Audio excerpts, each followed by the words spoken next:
Harga cabai merah di sejumlah pasar tradisional yang ada di kota Palembang, Sumatera Selatan kembali melambung tinggi pasca Lebaran. Pada awal bulan Ramadan kemarin, harga cabai merah sempat melonjak dari Rp35.000 per kilogramnya menjadi Rp50.000 per kilogramnya. Beberapa hari menjelang Hari Raya Idul Fitri 1436 Hijriah kemarin, harga cabai juga sempat naik lagi ke angka Rp80.000 per kilogramnya.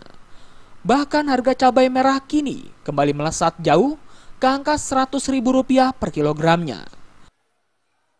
Tak hanya harga cabai merah, untuk harga cabai rawit juga turut mengalami kenaikan.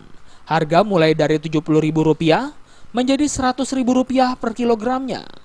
Kenaikan harga cabai merah dan cabai rawit ini disebabkan karena stok cabai yang ada di kalangan agen juga sudah menipis.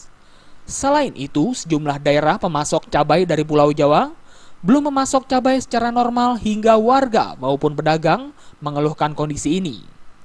Keberatan nggak Bu dengan harga segini? Keberatan. Kenapa Bu? Nah, turun aja 100, barangkali turun apa?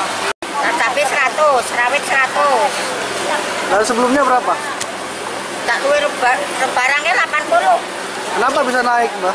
Barangnya udah kate. Selain harga cabai merah dan cabai rawit yang mengalami kenaikan, harga daging ayam juga turut naik pasca Lebaran.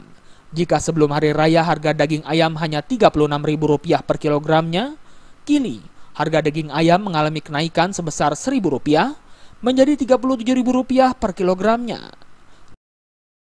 Dari Palembang, Sumatera Selatan, Tim Liputan melaporkan.